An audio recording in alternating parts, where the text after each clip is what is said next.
കായികമന്ത്രി Shri V Abdurahman മാധ്യമങ്ങളോട് സംസാരിക്കുകയാണ്. നേരത്തെ മെസ്സിയുടെ വരവുമായി ബന്ധപ്പെട്ടുള്ള കാര്യങ്ങളാണ് ഇതിന്റെ വാക്കുകൾ. കഴിഞ്ഞ വർഷം ഈ വർഷം ബ്ലാസ്റ്റേഴ്സിന് ലൈസൻസ് പോലും നഷ്ടമായത് ഈ സ്റ്റേഡിയത്തിന്റെ സുരക്ഷയെ പറ്റി സംബന്ധിച്ച കാര്യങ്ങളിലാണ്. അല്ല, അതുകൊണ്ടാണ് ഞാൻ പറഞ്ഞത് തിരുവനന്തപുരം നമുക്ക് ഇത്തരത്തിലൊരു പ്രശ്നങ്ങളുണ്ട്. കേരളത്തിൽ ഏറ്റവും നല്ല രീതിയിൽ കാണികൾ ഉൾക്കൊള്ളാനും ഹോട്ടലുകൾ സൗകര്യമടക്കമുള്ള സിറ്റിയാണല്ലോ തിരുവനന്തപുരം. അവിടെ കളിക്കുന്നതിൽ എന്താ ഒരു കുഴപ്പമില്ല. പിന്നെ കേരളത്തിൻ്റെ ക്യാപിറ്റലാണ്. ക്യാപിറ്റൽ സിറ്റിയിൽ അന്താരാഷ്ട്ര ടീമുകൾ കളിക്കുക എന്നുള്ളത് നമുക്ക് ഒരു അഭിമാനമല്ലേ. അപ്പോൾ അങ്ങനെ ആലോചിക്കാം, അതിന് കുഴപ്പമൊന്നും. അത്തരം കാര്യങ്ങളൊന്നും ഇതിനെ ബാധിക്കുന്നില്ല. എന്തായാലും മറ്റാശയങ്ങളൊന്നും വേണ്ട. ഞാനതാണ് രാവിലെ സൂചിപ്പിച്ചത്. അല്ല, സ്പോൺസർ ഇപ്പോൾ നിങ്ങളോട് തന്നെ പറഞ്ഞല്ലോ, പിന്നെ സ്പോൺസർ പറയണ്ടല്ലോ. നിലവിൽ അദ്ദേഹം സമയത്തിന് തന്നെ കളി നടക്കും എന്നാണ് സർക്കാരിനെ അറിയിച്ചിട്ടുള്ളത്. ഇനി ഏതാണ്ട് 5 മാസത്തെ സമയം മാത്രമേ ബാക്കിയുള്ളൂ. അപ്പോൾ അവർ മുന്നോട്ട് വെക്കുന്ന പലതരത്തിലുള്ള ക്രൈറ്റീരിയ ഉണ്ട്. അവരുടെ താമസ സൗകര്യമാണെങ്കിലും സ്റ്റേഡിയത്തിന്റെ സൗകര്യങ്ങളാണെങ്കിലും സുരക്ഷാ സംവിധാനങ്ങളാണെങ്കിലും അതൊക്കെ തന്നെയുണ്ട്. അപ്പോൾ തീയതി ലഭിച്ച ശേഷം ഇനി ഇത്തരം സംവിധാനങ്ങളൊക്കെ ഒരുക്കുന്നതിനുള്ള സമയം ഉണ്ടാകുമെന്ന് തന്നെയാണോ കരുതുന്നത്? ഇതൊന്നും പുതിയതായിട്ട് ഉണ്ടാക്കേണ്ടതല്ലോ. ഇതെല്ലാം ഇപ്പോൾ ഹോട്ടലുകൾ നമ്മുടെ നാട്ടിലുള്ളതല്ലേ. എത്ര ഹോട്ടലുകളുണ്ട് തിരുവനന്തപുരത്ത്? 1000 മുറി വരെ നമുക്ക് ഉപയോഗിക്കാൻ എന്താ പ്രശ്നമുള്ളത്? നമുക്ക് ആകെ വേണ്ടത് 102 ടീമുകൾക്കായി മാക്സിമം 125 മുറികളാണ് വേണ്ടത്, ഒരു ഒഫീഷ്യൽസ് അടക്കം. അതിന് എവിടെയാ സൗകര്യക്കുറവ്? കോഴിക്കോട് വരെ ചെയ്യാൻ പറ്റും. അപ്പം അത്തരം കാര്യങ്ങളൊന്നുമില്ല. അല്ല, നമ്മൾ നോക്കുന്നുണ്ട്. സൗദി അറേബ്യ അടക്കമുള്ള ടീമുകൾ നമ്മൾ ശ്രമിച്ചുകൊണ്ടിരിക്കുകയാണ്.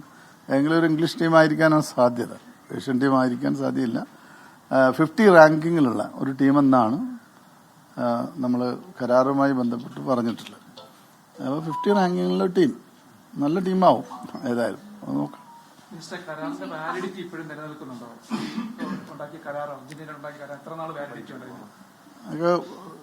വാലിഡിറ്റി അവർ വരുന്നവരെയാണല്ലോ, ഒരു കരാർ എന്നുള്ള അവർ വരുന്നവരെ. അതിന് മുമ്പ് ഈ നമ്മുടെ സ്ഥലങ്ങളിൽ പോലെയല്ല ഇംഗ്ലീഷ് ടീമുകളൊക്കെ തന്നെ ഒരു കൃത്യമായി പണം ഇതൊക്കെ ഒരു മാനദണ്ഡമാണ് അവർ. അപ്പം അത് പ്രകാരം അവർ വരുന്നതിന് മുമ്പ് അവരെ പണം അടച്ച് തീർത്താൽ മതി.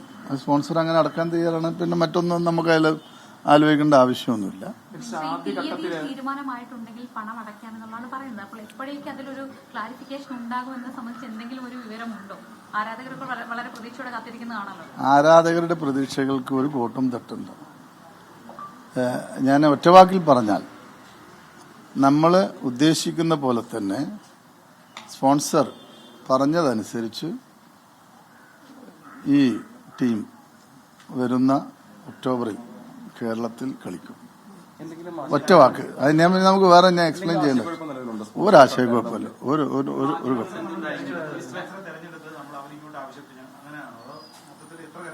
അല്ല, ഇതൊക്കെ നമ്മൾ പറഞ്ഞല്ലോ.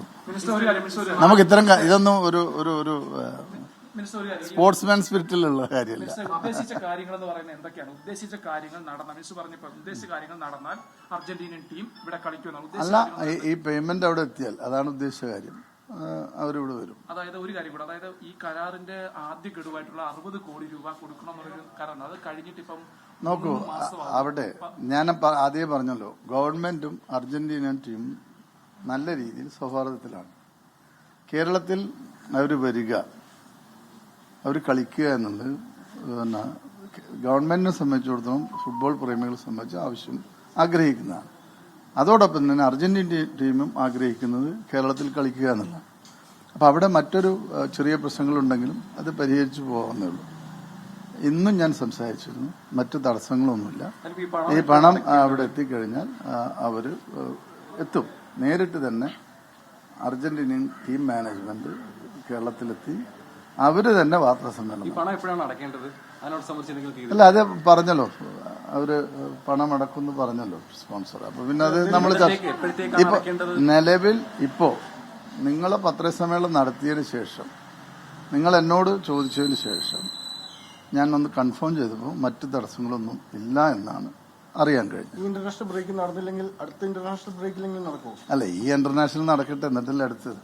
ക്രിക്കറ്റ് സ്റ്റേഡിയത്തിൽ കളി നടത്താൻ അല്ല അല്ല, അതൊക്കെ നോക്കുക, സർക്കാരിന്റെ സ്റ്റേഡിയം അല്ലേ.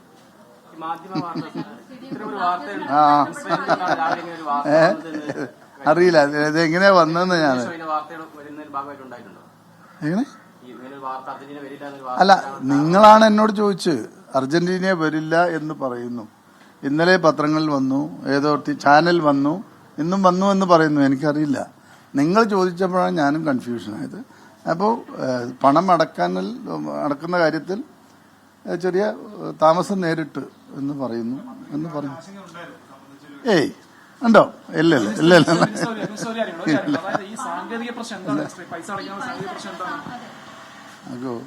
ഞാൻ പറഞ്ഞു റിസർവ് ബാങ്കിന്റെ ഒരു കൺഫർമേഷൻ വരേണ്ടതുണ്ട്. അപ്പോൾ അദ്ദേഹത്തിന് കിട്ടിയിട്ടുണ്ടെന്നാണ് പറഞ്ഞത്. അത് കഴിഞ്ഞു. അതായിരുന്നു സാധാരണഗതിയിൽ ഫോറിൻ റെമിറ്റൻസിന് ചെറിയ നിയമങ്ങളുണ്ടല്ലോ, ഫെറ പ്രകാരമുള്ള. അത് പ്രകാരം അദ്ദേഹത്തിന് ഇപ്പോൾ കൺഫർമേഷൻ ആയിട്ടുണ്ട്. അദ്ദേഹം അടുത്ത ആഴ്ച പണം അടക്കും.